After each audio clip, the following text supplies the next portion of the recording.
آج سے 45 برس پہلے کا واقعہ ہے۔ ضلع خوشاب کے تھانہ نوشہرہ کا ایس ایچ او ہوا کرتا تھا۔ اس علاقے کو وادی سونت سیکٹر بھی کہا جاتا ہے۔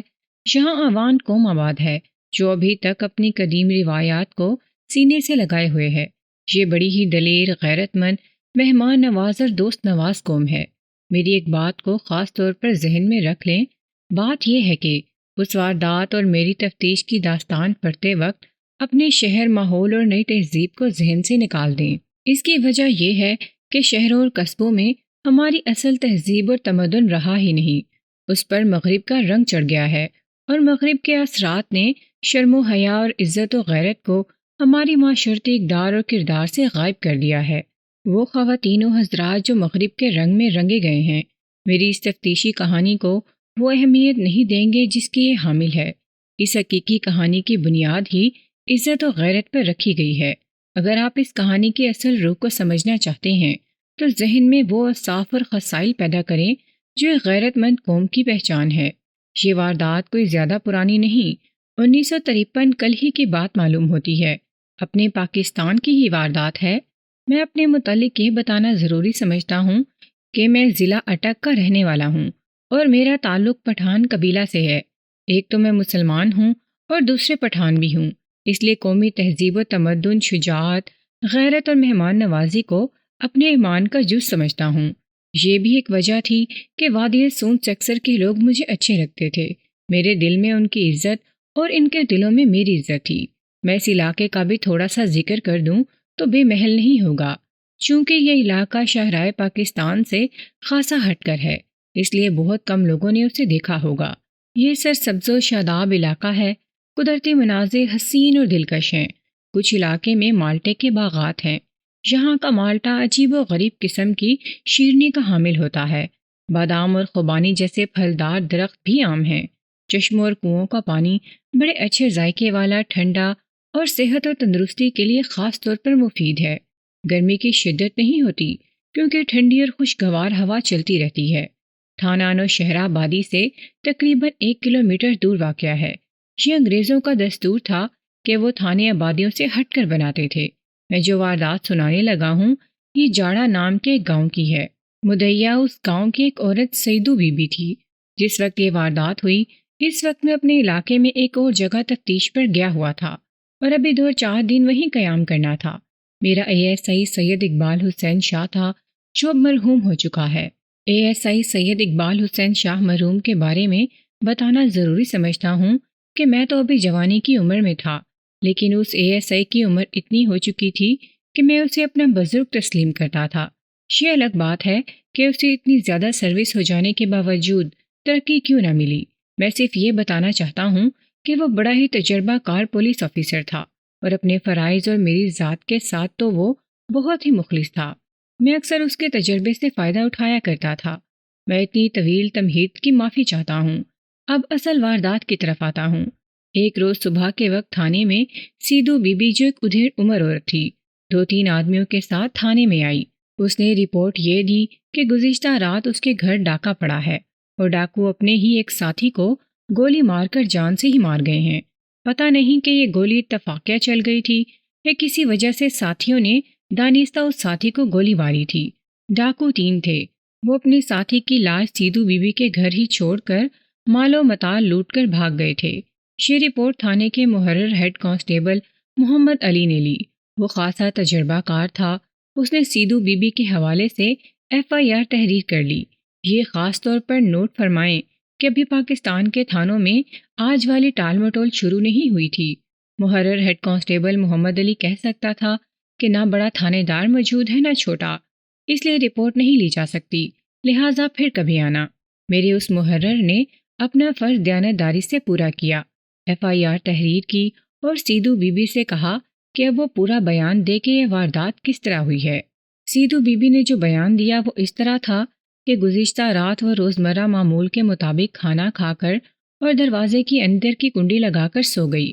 اس کا ایک ہی بیٹا تھا جو کراچی میں ملازمت کرتا تھا اور اس کی بہو اپنے میکے کے گھر گئی ہوئی تھی۔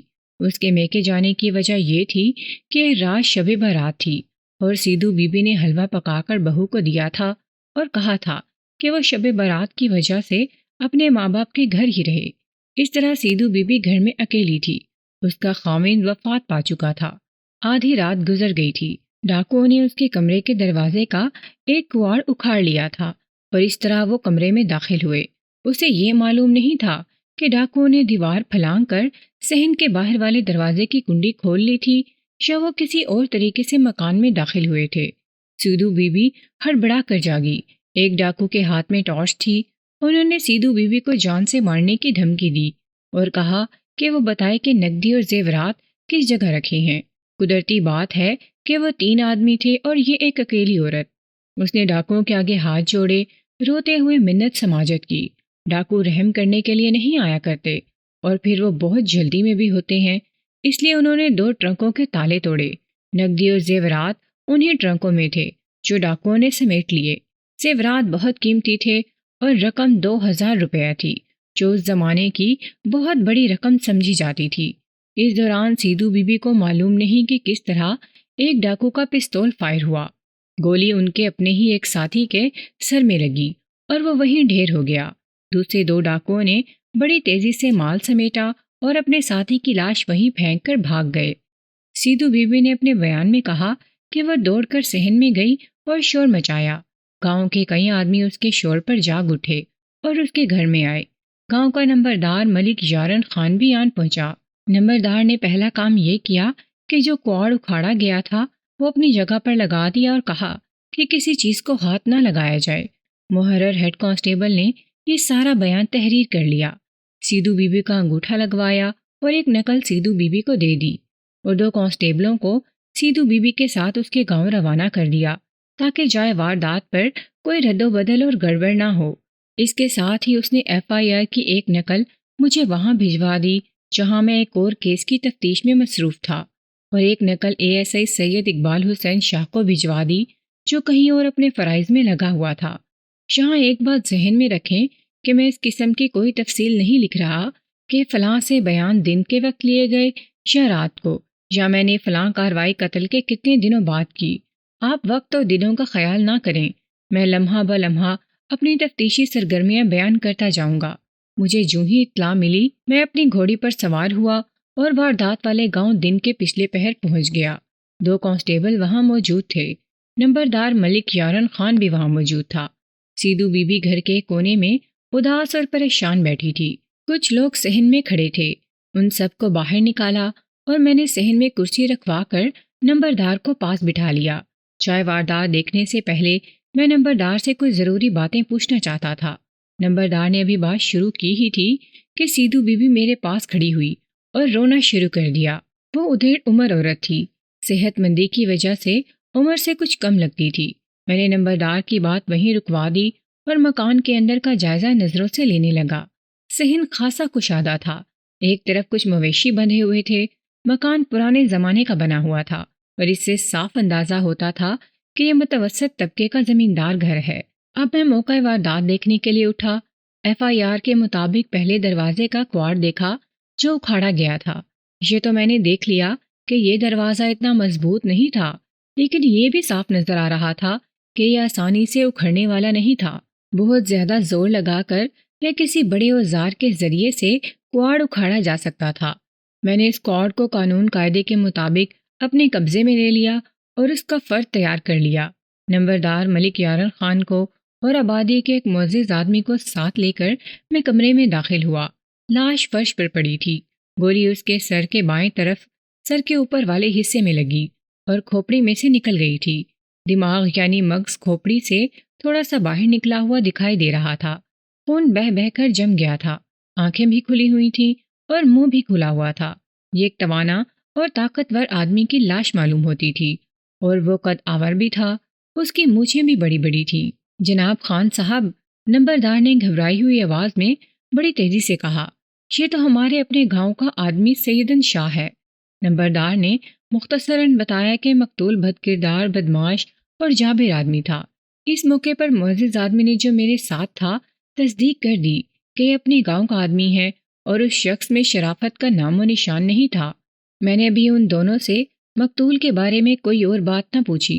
مجھے یہ خیال ضرور آیا کہ سیدھو بی بی اسی گاؤں کے رہنے والی ہے، اس مقتول سیدن شاہ کو اچھی طرح جانتی ہوگی، جس طرح نمبردار جانتا تھا، لیکن تھانے میں دیے ہوئے اپنے بیان میں اس نے یہ بتایا کہ مرنے والا اس کے گاؤں کا آدمی ہے جس کا نام سیدن شاہ ہے۔ میں نے اپنا یہ خیال ذہن میں محفوظ کر لیا اور پھر میں ملاحظہ موقع میں مصروف ہو گیا۔ لاش کے قریب چلم پڑی ہوئی تھی اور اس کے قریب فرش پر چلم کی ٹوپی سے پھینکا ہوا اور کچھ جلا ہوا تمباکو اور اس کی راکھ پڑی تھی۔ اسے میں نے خاص اہمیت دی۔ مجھے یہ خیال آیا تھا کہ اس علاقے میں چلم ہر گھر میں پی جاتی ہے، لیکن یہ عادت مردوں میں ہے، عورتوں میں نہ ہونے کے برابر ہے، اور اس گھر میں کوئی مرد نہیں۔ میں نے نمبردار کے کان میں کہا کہ وہ سیدو بی بی سے پوچھے کہ وہ چلم خود پیتی ہے۔ نمبردار جواب لایا کہ سیدو بی بی چلم نہیں پیتی۔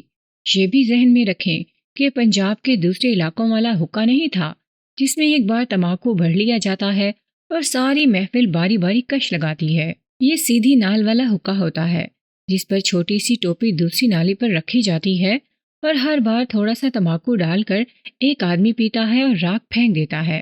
میں نے فرش پر پھینکی ہوئی راکھ اور جلے تمباکو کا کچھ حصہ اپنے قبضے میں لے لیا اور اس کا بھی فرد تیار کر لیا۔ پھر میں موقع پر دوسری شاہ دیکھنے لگا۔ لاش کے قریب ایک کرسی پڑی ہوئی تھی اور اس پر گدی رکھی تھی۔ لاش کے ساتھ ہی چھوٹی چوکی پڑی تھی جسے پیڑھی کہتے ہیں۔ کمرے میں ایک طرف چارپائیاں اور ان کے اوپر چادریں بچھی ہوئی تھیں۔ میں نے جو انتہائی ضروری چیز دیکھی وہ 2 ٹرنک تھے جن کے کنڈے ٹوٹے ہوئے تھے۔ سیدو بی بی کے بیان کے مطابق زیورات اور نقدی انہی ٹرنکوں میں سے ڈاکوں نے نکالے اور لے گئے تھے۔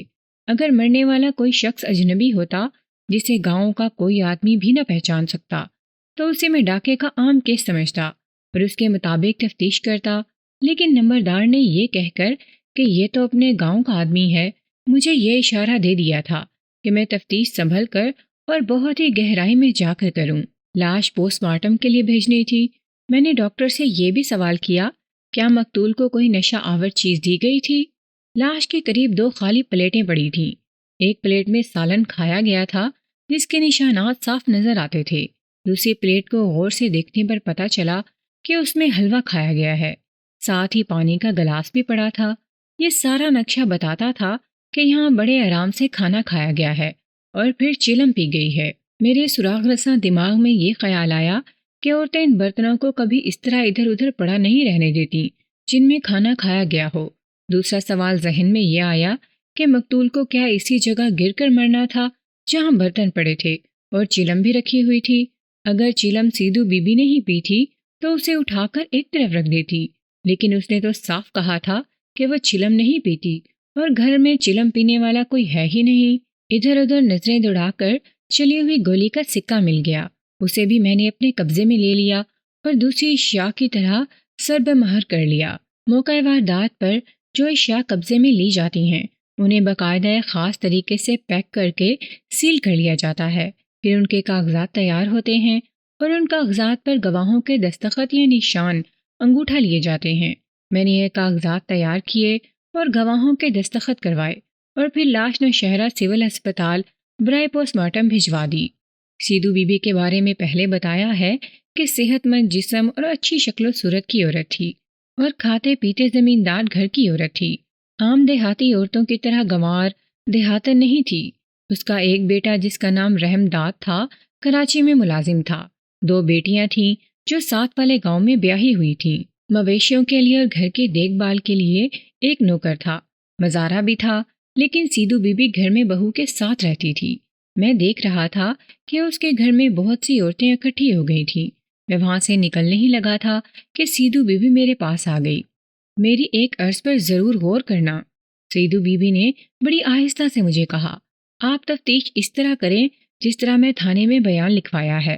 میں آپ کو یہ بتانا چاہتی ہوں کہ گاؤں میں پارٹی بازی ہے اور یہاں لوگ اپنی سیاست چلاتے ہیں۔ مجھے ڈر ہے کہ بعض لوگ آپ کے کانوں میں میرے خلاف غلط باتیں ڈالیں گے اور آپ کو گمراہ کریں گے۔ میں کسی کی باتوں میں نہیں آؤں گا سیدو، میں نے کہا۔ میں یہ ساری باتیں سمجھتا ہوں۔ میں نے اسے یہ بات کہی تو اس نے مجھے رشوت پیش کی۔ اس کی یہ پیشکش مجھے ناگوار گزری جو وہ سمجھ گئی، لیکن مجھے شک میں ڈال دیا کہ یہ عورت اپنے مقصد کے مطابق تفتیش کروانا چاہتی ہے، لیکن میں نے ان اشاروں پر تفتیش کرنی تھی جو میرے سامنے آئے تھے اور آنے والے تھے۔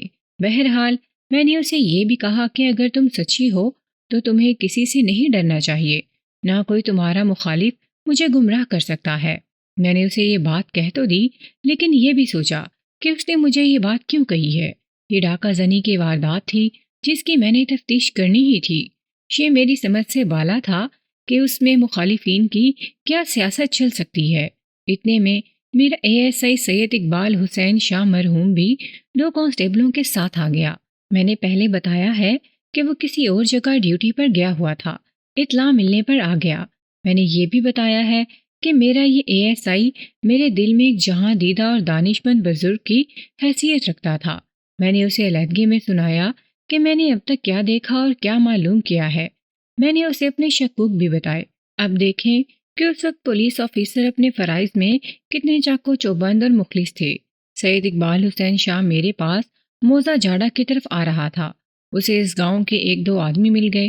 اقبال حسین شاہ نے ان سے اس واردات کے بارے میں معلوم کرنا شروع کر دیا، اس توقع پر یوں کیا تھا کہ شاید کوئی اشارہ یا سراغ مل جائے۔ ان آدمیوں سے اسے کچھ باتیں معلوم ہو گئی تھیں جو میں آگے چل کر بیان کروں گا۔ اب صحیح طریقے سے تفتیش شروع کرنی تھی۔ نمبردار نے میرے کہنے پر ایک گھر میں ہمارے لیے بیٹھنے کا انتظام کر دیا۔ جیسا کہ آپ تفتیشی کہانیوں میں پڑھتے رہتے ہیں، ہر پولیس آفیسر پہلے واردات کے بارے میں مختلف ذرائع سے معلومات اور پس منظر کو معلوم کر لیتا ہے۔ میرے ان ذرائع میں ایک تو نمبردار تھا، محلے کے 1-2 معززین تھے، اور پھر وہ خفیہ مخبر تھے جن کے بارے میں کسی کو ذرا سا بھی شک نہیں ہوتا کہ یہ پولیس کے مخبر ہیں۔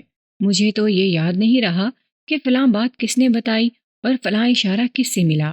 میں وہ باتیں تحریر کر دیتا ہوں جو تفتیش شروع کرنے سے پہلے میری اور ASI اقبال شاہ کی کوششوں سے معلوم ہوئیں۔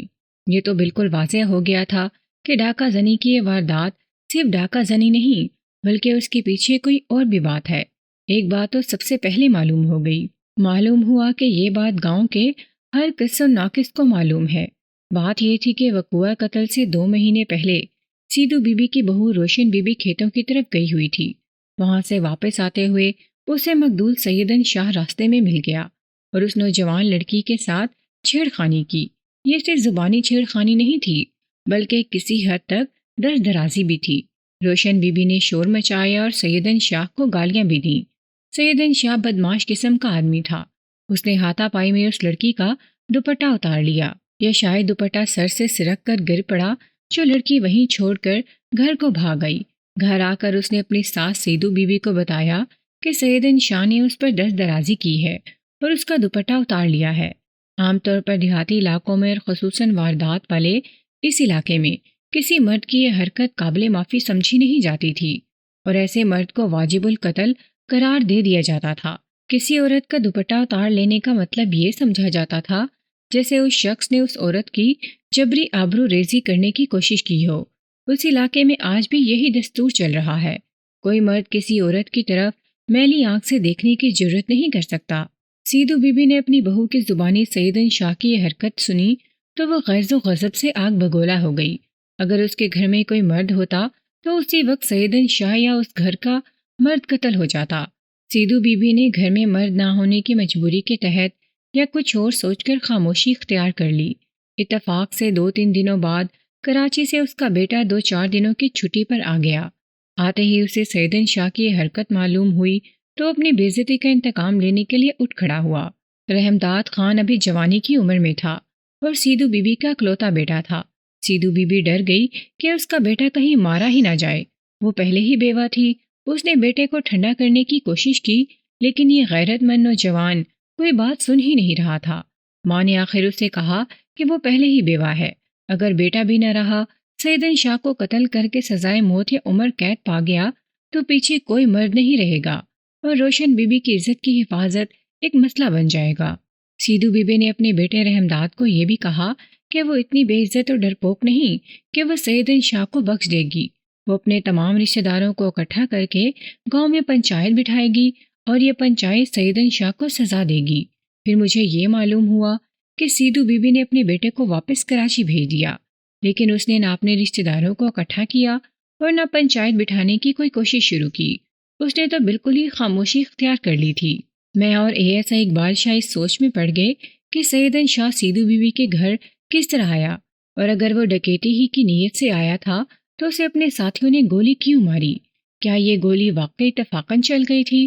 پھر یہ سوال آیا کہ وہ دو آدمی کون تھے؟ مجھے ایک خیال آیا، سیدھو بی بی کی بہو روشن بی بی نے سیدن شاہ کی بہت بے عزتی کی تھی، اسے گالیاں بھی دی تھیں اور پھر سارے گاؤں میں اس کے خلاف یہ بات پھیلا دی تھی۔ سیدن شاہ کوئی شریف آدمی تو تھا نہیں اور نہ ہی وہ تعلیم یافتہ تھا کہ یہ سوچ کر دبک جاتا کہ اس نے ایک نوجوان لڑکی کے ساتھ بہت بری حرکت کی ہے اور لڑکی نے اپنا کچھ نہ کچھ رد عمل تو ظاہر کرنا ہی تھا۔ سیدن شاہ کے کردار میں کوئی اچھائی نہیں تھی اور وہ اپنی اس حرکت کو جائز اور قابل فخر سمجھتا ہوگا، اس لیے اس نے اپنی بے عزتی کا انتقام اس طرح لیا کہ دو آدمیوں کو ساتھ لے کر سیدھو بی بی کے گھر ڈکیتی کی واردات کر دی۔ اسے معلوم ہوگا کہ اس عورت کے گھر میں زیورات بھی ہیں اور روپیہ پیسہ بھی۔ اگر ایسا ہی ہوا ہوتا تو پھر یہ واردات انتقامی تھی، اس کا مقصد لوٹ مار نہیں تھا۔ سیدن شاہ نے سارا مال اپنے دونوں ساتھیوں کو دے دیا ہوگا۔ یہ سوچ بھی آئی کہ سیدن شاہ اگر انتقام لینا چاہتا تو وہ خود یہ واردات کرنے کے لیے کیوں گیا؟ وہ اتنا تو سوچ سکتا تھا کہ سیدھو بی بی اسے پہچان لے گی، وہ 2-3 آدمیوں کو بھیج دیتا اور خود نہ جاتا۔ میں نے معلوم کر لیا تھا کہ سیدن شاہ کو بیوقوف اور احمق آدمی نہیں تھا۔ یہ ساری باتیں جو میرے ذہن میں آ رہی تھیں مجھے اس واردات کے بارے میں شک میں ڈال رہی تھیں، اور اس شک کا مرکز سیدن شاہ اور اس کی موت تھی۔ میں مختلف اشخاص سے معلومات اور رائے لے رہا تھا۔ ایک شخص کو اٹھایا تو نمبردار یارن خان میرے پاس آ بیٹھا۔ اس نے بات ذرا مختصر کی۔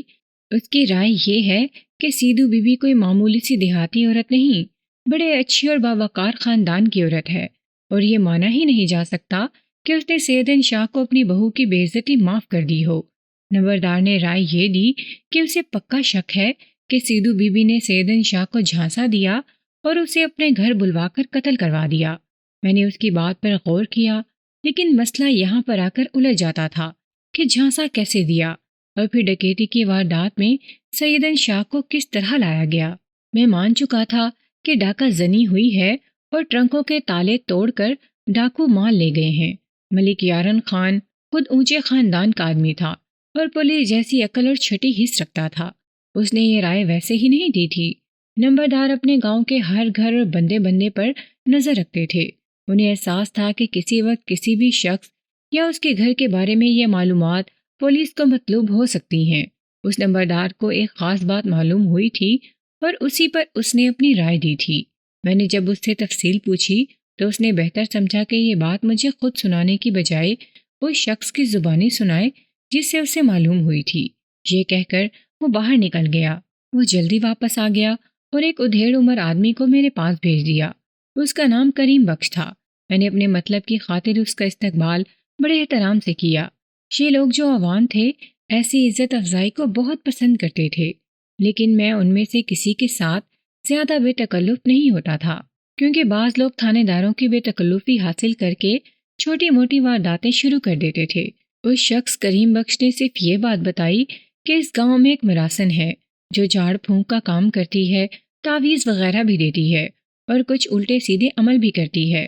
اس عورت کا نام اس نے پھاتو بتایا اور یہ بھی بتایا کہ پھاتو سیدھو بی بی کی رازدار سہیلی بنی ہوئی ہے۔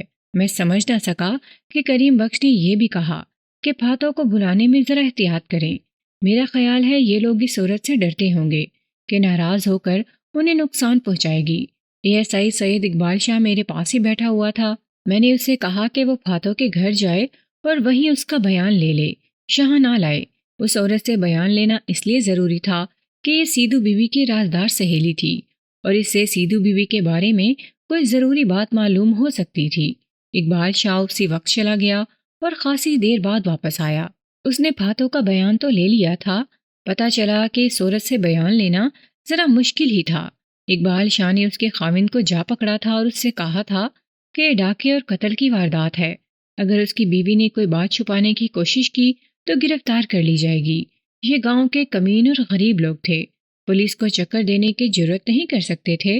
پھاتو کے متعلق یہ بھی مشہور تھا کہ کسی پر جن آنے لگیں تو وہ جن بھی نکال دیتی ہے۔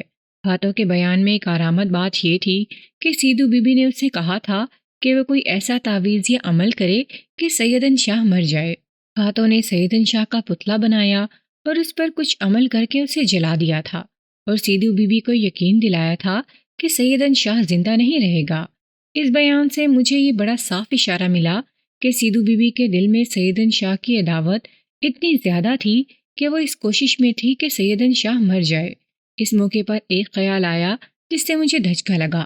خیال یہ آیا کہ سیدن شاہ فاتح کے عمل سے اپنے ہی ساتھیوں کے ہاتھوں مارا گیا ہوگا، لیکن میں حقیقت پسند آدمی تھا۔ اس خرافات کو میں نہیں مانتا تھا، میں صرف اللہ تبارک و تعالیٰ کو مانتا تھا، جس کے ہاتھ میں ہر بندے کی زندگی اور موت ہے۔ پھر بھی میں نے فاتح کو ذہن سے اتارا نہیں۔ اس دوران پوسٹ مارٹم رپورٹ آ گئی، جس میں ڈاکٹر نے اپنی رپورٹ یہ لکھی تھی کہ سیدن شاہ کے سر میں بائیں طرف سے گولی لگی اور گولی بہت قریب سے فائر کی گئی تھی۔ رپورٹ میں معدے کی کیفیت یہ لکھی گئی تھی کہ اس میں جو خوراک موجود تھی وہ بالکل تازہ تھی، یعنی اس نے مرنے سے کچھ دیر پہلے ہی یہ خوراک کھائی تھی، ابھی ہضم ہونے کا نظام چلا ہی نہیں تھا۔ مقتول کے جسم سے کچھ اجزاء الگ کر کے ڈاکٹر نے کیمیکل ایگزامینر کو بھجوا دیے تھے۔ میرے پاس چلم کی ٹوپی میں سے حاصل کیا ہوا تھوڑا سا تمباکو اور اس کی راکھ موجود تھی۔ میں نے ان کا پارسل بنوایا، پھر اسے سیل کروایا اور کیمیکل ایگزامینر کی طرف یہ پارسل دستی بھجوا دیا تاکہ لے جانے والا رپورٹ دستی لے آئے۔ مجھے شک تھا کہ تمباکو میں کوئی نشہ آور چیز ملائی گئی ہوگی اور اس سے مقتول کو بے ہوش کر کے قتل کیا گیا ہوگا۔ میں ایک اور بات کہنا چاہتا ہوں، یہ نہ سمجھیں کہ میرے پاس کوئی جادو تھا جس سے میں ڈھکی چھپی باتیں معلوم کر رہا تھا۔ تفتیش عقل اور تجربے کا کھیل ہوتا ہے، ذرا ذرا سے شک پر دماغ سوزی کرنا پڑتی ہے، لیکن اس کے لیے فرض شناس اور دیانتداری لازمی ہوتی ہے۔ اس وقت مکمکا ٹال مٹول اور پولیس مقابلوں کا رواج نہیں تھا۔ آج کل تو یہ کام بڑا آسان کر لیا گیا ہے، کسی ملزم کو کسی واردات میں ملوث کر کے گرفتار کر لیا جاتا ہے اور اگلے روز اسے گولی مار کر اخباروں میں خبر دے دی جاتی ہے کہ یہ ملزم پولیس مقابلے میں مارا گیا ہے۔ اس طرح تفتیش اور مقدمے کی زحمت سے نجات مل جاتی ہے۔ اسی طرح اندھیرے میں ہاتھ پاؤں مارتے ایک مخبر سے یہ پتہ چلا کہ سیدو بی بی روزانہ پچھلے پہر گاؤں کی بٹیارن کی بھٹی پر مکئی کے دانے بھنوانے کے لیے جاتی ہے اور وہاں سے ہٹ کر اس کی ملاقات مقتول سیدن شاہ کے ساتھ ہوتی ہے۔ سیدو بی بی سیدن شاہ کو بھنے ہوئے دانے پیش کرتی ہے جو سیدن شاہ لے لیتا ہے اور مسکراتا ہوا چلا جاتا ہے۔ اس بیان کی تصدیق کے لیے میں نے بھٹیارن کو بلایا۔ وہ اپنے ایک بیٹے کے ساتھ فوراً آ گئی۔ میں نے اس سے اس بات کی تصدیق چاہی تو اس نے کہا کہ سیدو بی بی اور سیدن شاہ کی ملاقات تو سب لوگ دیکھتے تھے، اس میں راز والی کوئی بات نہیں۔ بہرحال بھٹیارن نے کوئی شک نہ رہنے دیا اور سیدو بی بی اور سیدن شاہ کی ملاقاتوں کی تصدیق کر دی۔ اب ضروری ہو گیا تھا کہ سیدو بی بی کی بہو روشن بی بی کا بیان لیا جائے۔ پولیس کسی کو بھی حکم دے کر اس سے بیان لے سکتی تھی، لیکن اچھی قسم کے تھانے دار دیہات کی عورتوں کی عزت و آبرو کا بہت خیال رکھتے تھے۔ دیہات میں کسی نوجوان لڑکے کا بیان لینا مسئلہ بن جاتا تھا۔ لوگ جوان بیٹیوں کو تھانے چڑھانا بہت ہی معیوب سمجھتے تھے، خواہ وہ گواہی کے لیے مطلوب ہوتی۔ میں نے نمبردار ملک یارن خان کو بلا کر کہا کہ وہ سیدو بی بی کو اطلاع دے کہ اس کی بہو بیان کے لیے مطلوب ہے۔ ملک یارن خان اکیلا واپس آ گیا۔ اس نے بتایا کہ سیدو بی بی کہتی ہے کہ ڈاکے کی واردات ہے اور اس کی بہو واردات والی رات اس گھر میں تھی ہی نہیں، بلکہ اپنے میکے گئی ہوئی تھی، اس لیے وہ بہو کے بیان کو ضروری نہیں سمجھتی اور وہ بہو کو بیان کے لیے پولیس کو پیش نہیں کرے گی۔ میں نے ضابطۂ فوجداری کے مطابق یارن خان کے ذریعے سیدو بی بی کو حکم بھیجا کہ وہ اپنی بہو کو خود ساتھ لا کر بیان دلوائے، ورنہ اس کے خلاف کارروائی کی جائے گی۔ ملک یارن خان نے واپس آ کر بتایا کہ اس حکم کے باوجود سیدو بی بی بہو کا بیان دلوانے میں پس و پیش کر رہی تھی۔ ملک یارن خان نے اس کو تیار کر لیا۔ میں نے مناسب یہ سمجھا کہ سیدو بی بی کے گھر ہی جا کر اس کی بہو کا بیان لے لوں۔ میں چلا گیا اور اپنے کانسٹیبلوں کو بھی ساتھ لے گیا۔ انہیں باہر کھڑا کر کے میں خود اندر چلا گیا۔ سیدو بی بی کی بہو روشن بی بی وہاں موجود تھی۔ ایک تو وہ دیہاتن تھی اور دوسرے وہ نوجوانی کی عمر میں تھی، اس لیے وہ بہت ہی شرماتی تھی۔ میں جو بھی سوال کرتا وہ اس کا جواب ہوں یا ہاں میں دے کر سر جھکا لیتی تھی۔ میں آخر ذرا بدلے ہوئے لہجے سے بولا کہ مجھے تمام حالات اور واقعات کا دوسرے لوگوں سے علم ہو چکا ہے، اس لیے وہ میرا وقت ضائع نہ کرے اور مجھے بتائے کہ جو باتیں مجھے معلوم ہوئی ہیں ان میں کون سی سچی اور کون سی جھوٹی ہیں۔ میں نے اس سیدھو بیوی کو بھی تھوڑا سا ڈانٹ دیا کہ میں تھانے دار ہوں، یہ نہ سمجھیں کہ کسی گاؤں سے آ کر یہاں بیٹھ گیا ہوں۔ اس طرح اس لڑکی کو کھل کر بیان دینے پر تیار کیا۔ آخر اس نوجوان عورت روشن بی بی نے وہ واقعہ سنا دیا جو میں نے پہلے سنایا ہے کہ کس طرح سیدن شاہ نے اس لڑکی کو چھیڑا تھا۔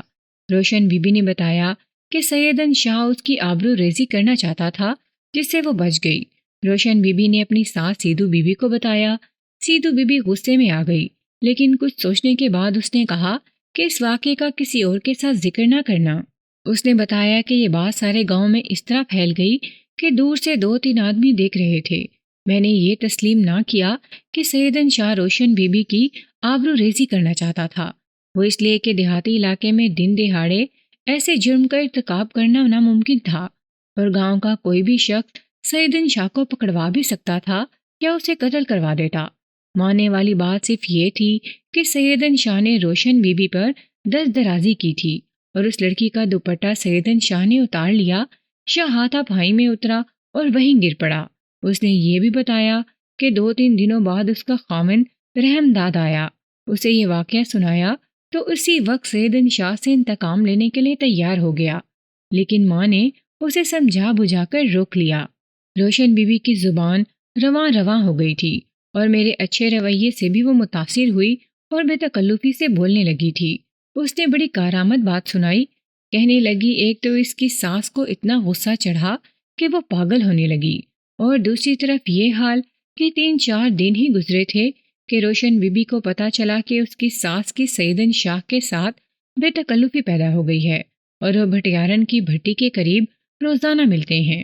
روشن بی بی نے کہا کہ اسے ساس پر غصہ آنے لگا، لیکن اس نے اس سے بھی کچھ نہ کہا اور اس سے کھچی کھچی رہنے لگی اور اپنے مے کے گھر زیادہ جانے لگی۔ روشن بی بی نے بتایا کہ ڈکیتی والی رات شب بارات تھی۔ اس دن روشن بی بی اپنی ساس کے پاس آئی۔ ساس نے مرغ پکایا تھا اور حلوہ بھی پکایا تھا۔ ساس نے ایک ڈونگے میں مرغ کا سالن اور دوسرے میں حلوہ ڈالا، پھر تنور سے روٹیاں منگوائیں اور یہ کھانا روشن بی بی کو دے کر کہا کہ آج شب بارات ہے، وہ یہ کھانا اپنے میکے لے کر جائے، تم آج رات اپنے ماں باپ کے گھر ہی رہنا۔ سیدھو بی بی نے اپنی بہو سے کہا، میں آج رات عبادت کروں گی، اس لیے اکیلی رہنا چاہتی ہوں۔ روشن بی بی اس رات اپنے ماں باپ کے گھر رہی۔ اگلے روز اسے اطلاع ملی کہ اس کے سسرال گھر ڈاکہ پڑا ہے اور ڈاکوں کا ایک ساتھی اپنے ہی ساتھیوں کے ہاتھ مارا گیا ہے، اور مارے جانے والا سیدن شاہ ہے۔ روشن بی بی سے جو کچھ معلوم کرنا تھا وہ کر کے اسے رخصت کر دیا۔ پھر میں نے AS اقبال شاہ کو پاس بٹھایا اور ہم اس وقت تک کی تفتیش پر تبادلہ خیالات کرنے لگے۔ اب کچھ صاف ہی نظر آنے لگا تھا کہ ڈکیتی کی یہ واردات مشکوک ہے۔ یہ واضح ہو گیا تھا کہ سیدھو بی بی نے سیدن شاہ کی دشمنی پر پردہ ڈالے رکھا، پھر کسی طرح اسے جھانسے میں لا کر اپنے گھر بلوا کر اسے قتل کروا دیا۔ لیکن یہ ہمارا خیال تھا، اس جرم کا عملی ارتکاب ممکن نظر نہیں آتا تھا۔ بہرحال واردات مشکوک تھی اور اس کے پیچھے کوئی ڈرامہ ہوا تھا۔ اس وقت تک ہمارے سامنے جو واقعات اور بیانات آئے ان سے مندرجہ ذیل صورت واضح ہوئی تھی۔ نمبر 1، سیدھو بی بی کے دل میں سیدن شاہ کی عداوت موجود تھی، جس کی وجہ بیان مکمل ہو چکی ہے۔ نمبر 2، سیدھو بی بی نے تھانے میں پہلے روز پرچہ کروانے کے لیے جو بیان دیا اس میں یہ نہ بتایا کہ جو آدمی اپنے ساتھیوں کے ہاتھ مارا گیا ہے وہ سیدن شاہ ہے اور وہ اسی گاؤں کا آدمی ہے جسے وہ اچھی طرح پہچانتی ہے۔ نمبر 3، کمرے میں چلم پی گئی اور جلے ہوئے تمباکو کی راکھ برآمد ہوئی۔ نمبر 4، ایک پلیٹ میں حلوہ اور دوسرے میں سالن کھایا گیا۔ سیدھو بی بی نے بیان میں کہا کہ ڈاکہ آدھی رات کے ذرا بعد میں پڑا ہے، لیکن پوسٹ مارٹم میں لکھا گیا کہ مقتول نے تازہ کھانا کھایا تھا۔ یہاں سوال یہ پیدا ہوا، کیا مقتول آدھی رات کے وقت کھانا کھا کر آیا تھا؟ نمبر 5، فاتو مراسن کے بیان سے ظاہر ہوا کہ سیدھو بی بی اس قدر غصے میں تھی کہ وہ سیدن شاہ کو مروانا چاہتی تھی۔ نمبر 6، کواڑ کو اکھاڑنا اور اس طریقے سے اکھاڑنا کہ پھر دروازے میں فٹ آ جائے۔ ڈاکو دروازے نہیں اکھاڑا کرتے۔ نمبر 7، عقل تسلیم نہیں کرتی تھی کہ سیدن شاہ کو اپنے ساتھیوں سے سر میں گولی لگی۔ گولی اتفاقیہ چل جائے تو اس کا سر پر لگنا عام طور پر ممکن نہیں ہوتا۔ نمبر 8، بھٹیارن کا بیان صاف بتاتا ہے کہ سیدھو بی بی دھانے بھنوا کر سیدن شاہ کے انتظار میں رہتی یا سیدن شاہ پہلے ہی وہاں آ جاتا پھر سیدو بی بی اسے ہنستے مسکراتے ہوئے دانے پیش کرتی اور سیدن شاہ بڑی خوشی سے دانے لیتا اور دونوں ادھر ادھر ہو جاتے۔ نمبر 9، صندوق کے کنڈے اکھاڑے گئے لیکن کوئی اوزار موقع پر موجود نہیں تھا۔ یہ تو مختصر سی باتیں ہیں جو میں نے تحریر کی ہیں۔ متعدد اشخاص سے ہم نے جو بیانات لیے تھے وہ ایک واضح تصویر پیش کرتے تھے۔ ایسا اقبال شاہ میری تائید کر رہا تھا، میں اس کے تجربے کا قائل تھا۔ آخر ہم نے یہ فیصلہ کیا کہ سیدو بی بی کو زیر دفعہ 54 ضابطۂ فوجداری گرفتار کر لیا جائے۔ چنانچہ ہم نے سیدو بی بی کو باقاعدہ بلا کر اطلاع دے دی کہ اب وہ ہماری حراست میں ہے۔ اسے حوالات میں بند کرنے کی بجائے گاؤں میں ہی اپنی حراست میں رکھ لیا۔ اس طرح کی ہوئی گرفتاری کی اطلاع فوری طور پر علاقائی مجسٹریٹ کو دینی پڑتی ہے اور ریمانڈ لینا ہوتا ہے۔ میں نے اقبال شاہ کو دوڑایا کہ وہ علاقائی مجسٹریٹ کو تحریری اطلاع بھی دے دے اور 14 دنوں کا ریمانڈ بھی لے لے۔ مجسٹریٹ نے 14 کے بجائے 7 دنوں کا ریمانڈ دیا۔ میں نے جو تمباکو کی راکھ اور ذرا سا صحیح تمباکو کیمیکل ایگزامینر کے پاس بھیجا تھا اس کی رپورٹ کا بھی انتظار تھا۔ سیدو بی بی نے اپنی گرفتاری کی اطلاع کراچی اپنے بیٹے کو بھجوا دی اور وہ بھی آ گیا۔ میں نے اسے اجازت دے دی کہ وہ اپنی ماں کے ساتھ رہ سکتا ہے۔ میں نے ماں بیٹے کو اکٹھا بٹھا کر صاف صاف بتایا کہ اب تک ہمارے سامنے بے شمار لوگوں نے مل کر کیا تصویر پیش کی ہے۔ تم دونوں ایک بات سوچو، میں نے انہیں کہا، میں نے اب تک تفتیش بڑی شرافت سے کی ہے۔ کوئی تھانے دار اتنی شرافت سے کام نہیں لیا کرتا، کوئی بات ٹھگی چھپی بھی نہیں رہی۔ اگر تم لوگوں نے ابھی بھی سچی بات چھپانے کی کوشش کی تو میں پولیس والا دوسرا طریقہ استعمال کروں گا۔ سیدو بی بی کو یہاں رکھنے کی بجائے حوالات میں بند کر دوں گا۔ میں دیکھ رہا تھا کہ سیدو بی بی بہت ہی پریشان اور بے چین تھی۔ میرا اور ایس اقبال شاہ کا تجربہ بتاتا تھا کہ اس عورت کی پریشانی کا ڈاکہ زنی کے ساتھ کوئی تعلق نہیں کہ وہ لٹ گئی ہے، بلکہ یہ کوئی اور ہی پریشانی ہے۔ اب سیدو بی بی کی نفسیات اور اس کا ضمیر اسے پریشان اور بے چین کر رہا تھا۔ کسی کو قتل کر دینا آسان ہوتا ہے لیکن انسان کے لیے انسان کا خون ہضم کر لینا ممکن نہیں ہوتا۔ سیدو بی بی کا ضمیر اسے بچھو کی طرح ڈنک مار رہا تھا۔ مجھے تجربہ حاصل تھا کہ مشتبہ کو بیان دینے پر کس طرح آمادہ کیا جاتا ہے۔ میں نے کچھ باتیں کی تو سیدو بی بی بول پڑی۔ اس نے کہا کہ اس کی ہوش و حواس قائم نہیں اور قتل کے بعد کئی راتوں سے وہ سو نہیں سکی۔ مجھے سمجھ نہیں آتی ایسا کیوں ہوا۔ سیدو بی بی نے کہا، جب سے آپ نے مجھے حراست میں لیا ہے میرے دل اور دماغ سے بوجھ اتر گیا ہے۔ میں صرف یہ اجازت چاہتی ہوں کہ آج مجھے آرام کرنے دیا جائے اور میں کل اپنا بیان دوں گی۔ میں نے اسے اس کی درخواست کے مطابق آرام کرنے کی اجازت دے دی اور اس کے گھر پر پہرا کھڑا کر دیا۔ اگلے روز میں نے سیدو بی بی کا بیان ایس اقبال شاہ اور نمبردار ملک یارن کی موجودگی میں لیا۔ میں صرف ایک عرض کروں گی، سیدو بی بی نے کہا، میرے بیان کو غلط رنگ نہ دیا جائے، نہ غلط کارروائی کی جائے۔ میں غیرت مند عورت ہوں اور جو کچھ کیا ہے وہ غیرت مندی میں کیا ہے۔ میں نے بڑے ڈھنگ کھیل کر سیدن شاہ سے اپنی بہو کی بے عزتی کا بدلہ لیا ہے۔ ملک یارن خان نے اسے کہا کہ سب اس کی غیرت مندی کو سمجھتے ہیں، پھر میرے بارے میں کہا کہ یہ خان صاحب خاندانی آدمی ہیں اور بڑی غیرت والے ہیں، اس لیے وہ بے خوف ہو کر بیان دے۔ میں نے بھی اس کی حوصلہ افزائی کی اور کہا کہ میں اس کی غیرت کا احترام کروں گا اور یہ لکھوں گا کہ سیدو بی بی کی سیدن شاہ کے ساتھ کوئی خاندانی دشمنی نہیں تھی۔ سیدو بی بی نے سیدن شاہ کو غیرت میں آ کر قتل کیا ہے۔ سیدو بی بی نے اپنا بیان شروع کیا۔ اس نے وہی واقعہ سنایا کہ اس کی بہو نے کھیتوں سے آ کر اسے بتایا کہ سیدن شاہ نے اس کی بے حرمتی کی ہے اور پھر یہ سینہ زوری دکھائی ہے کہ اس کے سر سے دوپٹہ اتار لیا ہے۔ سیدو بی بی نے کہا کہ غصے نے اسے پاگل کر دیا، لیکن اس نے بہو سے کہا کہ وہ کسی کو یہ بات نہ بتائے کیونکہ اپنے رشتہ داروں کو پتہ چل گیا تو گاؤں میں زبردست خون خرابہ ہوگا اور 1-2 آدمی مارے بھی جائیں گے۔ اتنے میں اس کا بیٹا رحمداد کراچی سے آ گیا۔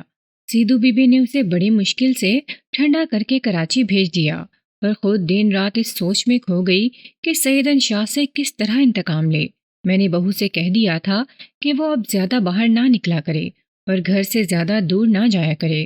سیدو بی بی نے اپنے بیان میں کہا کہ اس نے سیدن شاہ سے انتقام کا ارادہ اتنا پختہ کر لیا تھا کہ اب وہ اس سے ٹل نہیں سکتی تھی۔ اس کی خالی زمینوں میں سردیوں میں کابلی پٹھان آ کر خیمے لگا لیتے تھے اور سردیاں یہیں گزار کر واپس چلے جاتے تھے۔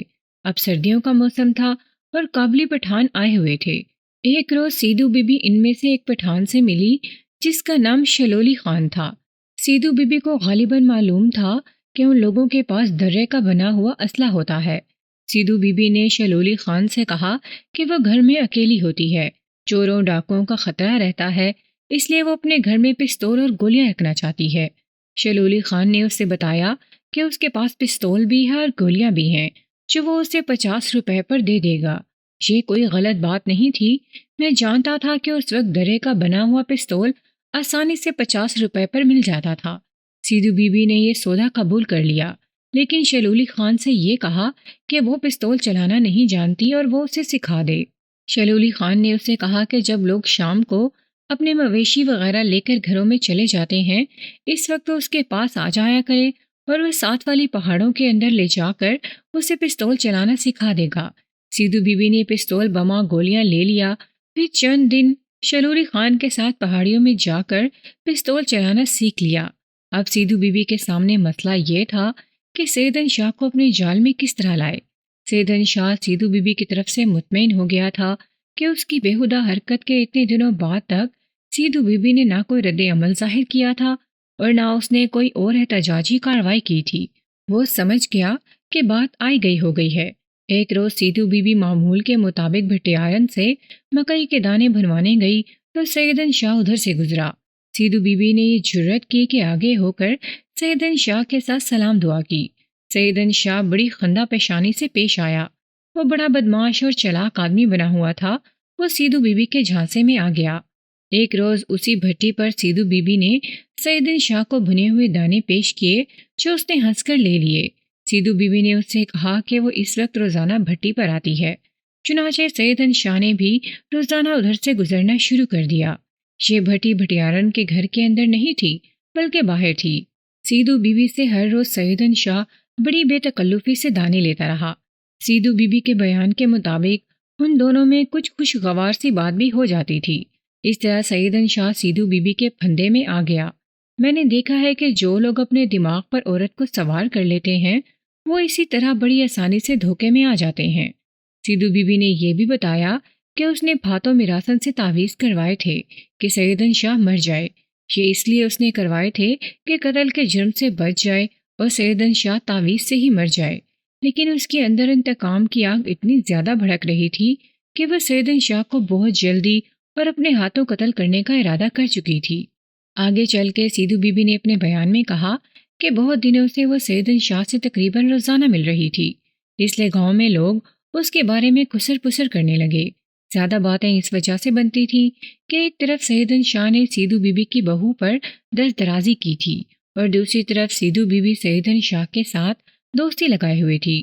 میں نے پہلے بتایا ہے کہ سیدو بی بی بوڑھی ہی نہیں لگتی تھی، کھاتے پیتے گھرانے کی عورت تھی، جس وجہ سے اس کی صحت جوانوں جیسی اور شکل و صورت بھی ٹھیک ٹھاک تھی۔ یہ بات کہنے سے میرا مطلب یہ ہے کہ یہ کہا جا سکتا تھا کہ سیدو بی بی اور سیدن شاہ کے تعلقات جائز اور شریفانہ نہیں ہو سکتے۔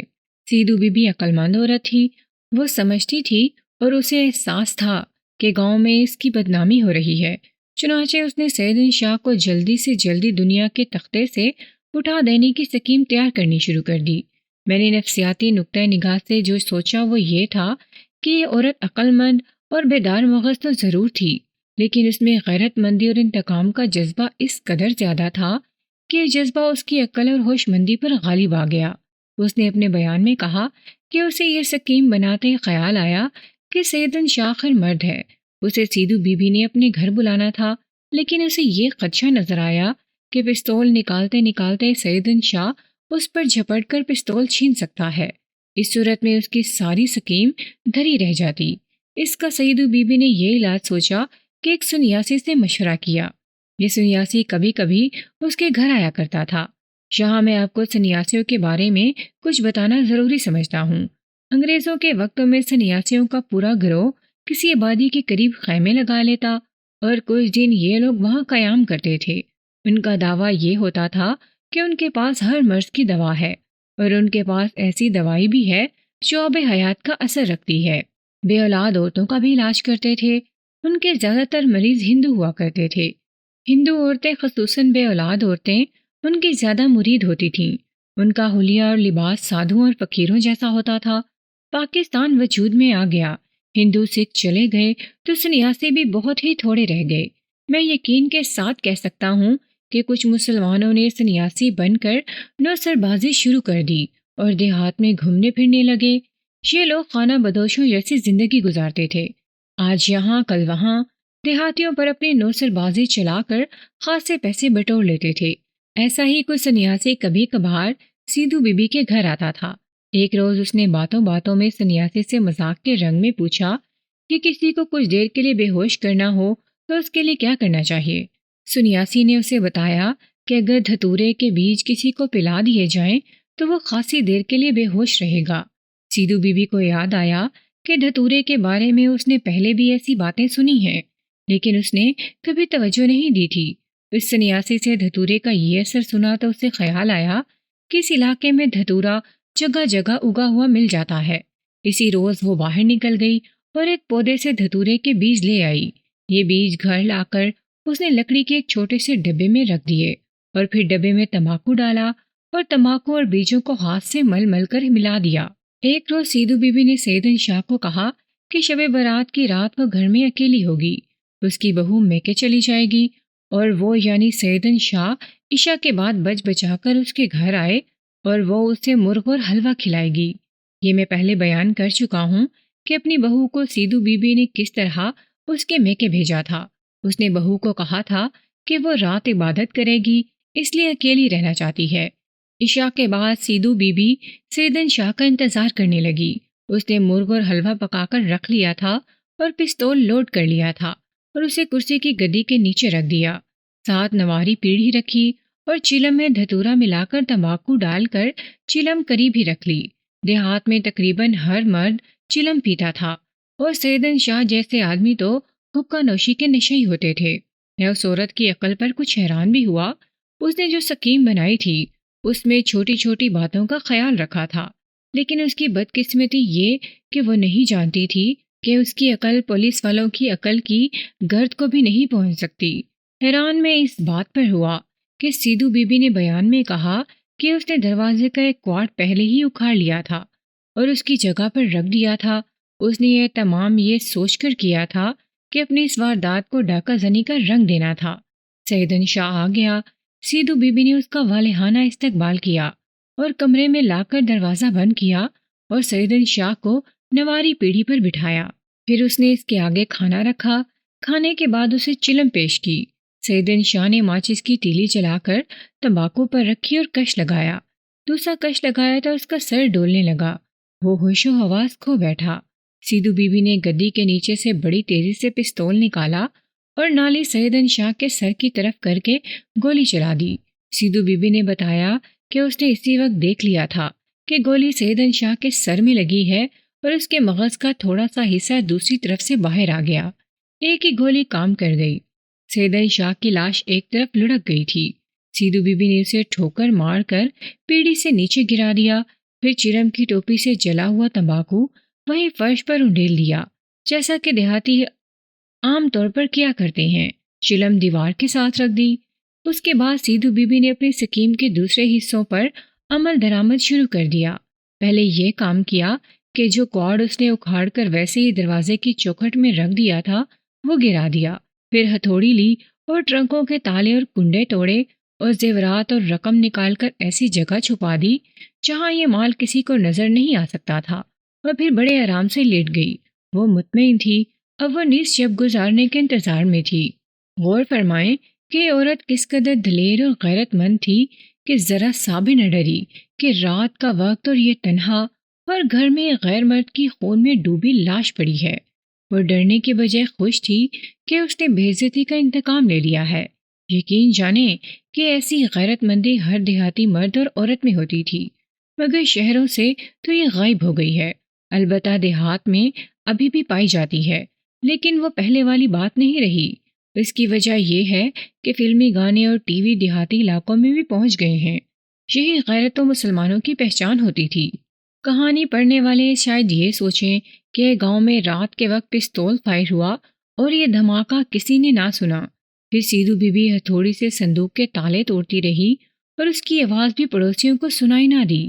اس وقت کی وجہ یہ تھی کہ سردیوں کا موسم تھا، لوگ کمروں میں دروازے بند کر کے اور لحاف اوڑھ کر سوتے تھے۔ پھر یہ بات بھی تھی کہ دیہات کے لوگ دن بھر محنت مشقت کر کے اتنے تھکے ہوتے تھے کہ عشاء سے بہت پہلے بے ہوشی کی نیند سو جاتے تھے۔ سیدھو بی بی نے بند کمرے میں گولی چلائی تھی۔ ان وجوہات کی بنا پر گولی چلنے کا دھماکہ کوئی نہ سن سکا۔ اگر لوگ سن لیتے تو کوئی نہ کوئی مجھے بتا دیتا کہ گولی کا دھماکہ عشاء کے کچھ بعد سنا گیا تھا، مگر سیدھو بی بی کہتی تھی کہ ڈاکہ آدھی رات کے وقت پڑا تھا۔ سیدھو بی بی جاگتی رہی اور جب اس کے اندازے کے مطابق رات آدھی گزر گئی تو اس نے صحن میں نکل کر شور مچا دیا کہ اس کے گھر ڈاکہ پڑا ہے۔ گاؤں کے لوگ اس واویلے پر جاگ اٹھے اور سیدھو بی بی کے گھر پہنچنے لگے۔ نمبردار ملک یارن خان بھی آ گیا۔ سیدھو بی بی نے سب کو بتایا کہ ڈاکو اس کا صندوق توڑ کر سب کچھ لوٹ کر لے گئے ہیں اور ان کا ایک ساتھی اندر مرا پڑا ہے۔ معلوم نہیں اس کے ساتھی اسے دانستہ قتل کر گئے ہیں یا وہ اتفاقیہ چلنے والی گولی سے مرا ہے۔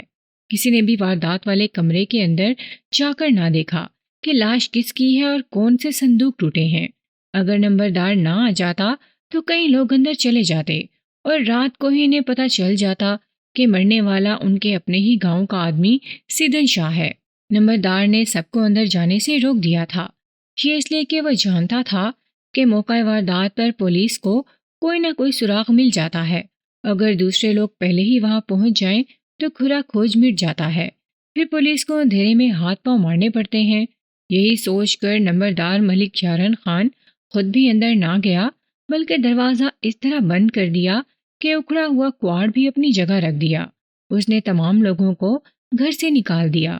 سیدھو بی بی نے ایک بالی بیان تو دے دیا اور ظاہری طور پر میری تفتیش کامیابی سے ختم ہو گئی، لیکن اصل مشکل کام اب شروع ہوا، جو یہ تھا کہ ملزمہ کو سزا دلانے کے لیے ٹھوس شہادت اور عینی شہادت کوئی نہیں تھی۔ شہادت جو میرے سامنے آئی تھی وہ واقعاتی شہادت تھی۔ میرا مشکل ترین کام یہ تھا کہ اس شہادت کو ٹھوس اور قابل اعتماد بنانا تھا۔ مجھے ایک انگریزی مقولہ یاد آیا جس کا اردو ترجمہ یہ ہے کہ انسان جھوٹ بول سکتا ہے، واقعات جھوٹ نہیں بولا کرتے۔ اس موقع پر میرا وہ کانسٹیبل واپس آ گیا جسے تمباکو کی راکھ دے کر کیمیکل ایگزامینر کی رپورٹ حاصل کرنے کے لیے بھیجا تھا۔ تمباکو کی رپورٹ یہ تھی کہ اس میں دھتورا یا کوئی نشہ آور چیز شامل ہے جو فوری طور پر اثر کرتی ہے۔ اس رپورٹ نے میری تفتیش کو خاصی تقویت دے دی۔ میں نے نمبردار ملک یارن خان کو اور ایک اور معزز آدمی کو ساتھ لیا اور شلولی خان کابلی پٹھان کے خیمے پر چھاپا مارا۔ وہاں سے دھرے کی بنی ہوئی ایک رائفل برآمد ہوئی جو بغیر لائسنس تھی۔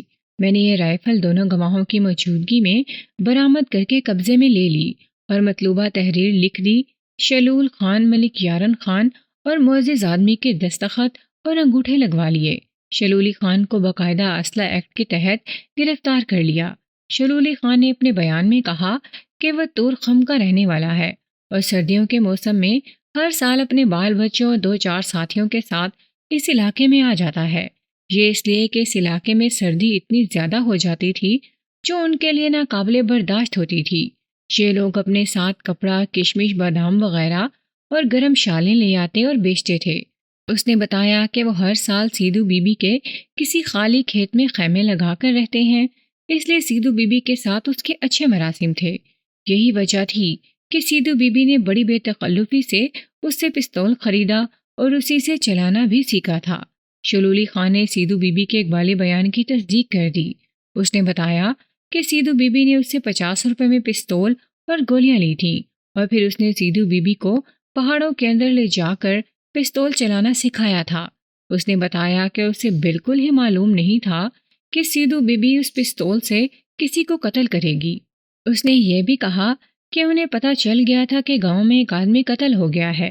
پھر یہ پتہ چلا کہ اس آدمی کو سیدھو بی بی نے پستول سے قتل کیا ہے۔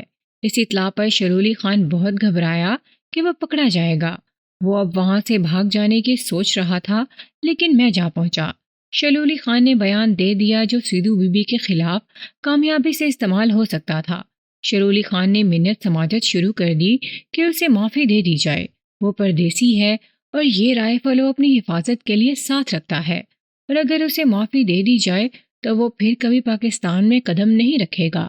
میں نے اسے بتایا کہ یہ قتل کا کیس ہے اور جس پستول سے قتل ہوا ہے وہ اس نے بیچا ہے۔ اس پر اس نے کہا کہ اسے معافی گواہ بنا لیا جائے۔ میں نے اس سے بھی انکار کر دیا کیونکہ پوری واردات میں وہ شامل نہیں تھا اور پھر مجھے وعدہ معاف گواہ کی ضرورت بھی نہیں تھی۔ میں نے اس کے خلاف اسلحہ ایکٹ کے تحت الگ مقدمہ درج کر لیا۔ سیدھو بی بی کا اقبالی بیان زیر دفعہ 164 ایک مجسٹریٹ سے قلم بند کروانا تھا، لیکن سیدھو بی بی اس کے لیے آمادہ نہیں ہو رہی تھی۔ اس کا مطالبہ یہ تھا کہ مقدمہ اتنی تیزی سے چلے کہ بہت جلدی فیصلہ ہو جائے، ورنہ وہ سال دو سال کورٹوں میں خوار ہوتی پھرے گی۔ ایسے موقع پر ملزم کو ڈرایا بھی جاتا ہے اور لالچ بھی دیے جاتے ہیں۔ میں نے اور نمبردار ملک یارہ خان نے اسے سمجھایا کہ اس کے خلاف شہادت مل چکی ہے اور اس نے اگر مجسٹریٹ کو اقبالی بیان نہ دیا تو پھر میں اس کی کوئی مدد نہیں کر سکوں گا اور اسے زیادہ سے زیادہ سزا ملے گی، اور اگر وہ مجسٹریٹ سے بیان قلم بند کروا دے تو اسے میں کم سے کم سزا دلواؤں گا۔ ملک یارن خان نے اس سے کہا کہ وہ معزز خاندان کی عورت ہے اور سب جانتے ہیں کہ اس نے غیرت پر سیدن شاہ جیسے آدمی کو قتل کیا ہے، اس لیے وہ گھبرائے نہیں، اس کی کوئی بے عزتی نہیں ہوگی بلکہ لوگ اسے خراج تحسین پیش کریں گے۔ بہتر یہ ہے کہ وہ پستول اور مال برآمد کر دے۔ وہ رضامند ہو گئی اور ہمیں مویشیوں والے کمرے میں لے جا کر سیمنٹ کی بوریوں کے نیچے سے پستول نکال دیا۔ اس کے ساتھ 9 گولیاں بھی تھیں۔ ملک یارن خان اور ایک معزز آدمی میرے ساتھ بطور گواہ برآمدگی تھے۔ میں نے پستول کی برآمدگی لکھ کر تحریر کر لی، متعلقہ افراد کے دستخط لے لیے، پھر اس نے زیورات اور رقم بھی برآمد کروا دی۔ میں نے پستول اور سکہ جو اس کی پستول کی نالی سے فائر ہوا تھا واردات والے کمرے سے برآمد کر لیا تھا۔ دونوں چیزیں الگ پارسل بنا کر اور سیل کر کے کانسٹیبل کے حوالے کیا اور اسے فلوریسنٹ لیبارٹری کو برائے رپورٹ بھیج دیا۔ وہاں سے یہ رپورٹ آنی تھی کہ یہ گولی اسی پستول سے چلی ہے۔ سیدھو بی بی کو ASI اقبال شاہ کے ساتھ مجسٹریٹ کے پاس بھیج دیا کہ وہ اس کا اقبالی بیان قلم بند کر لے۔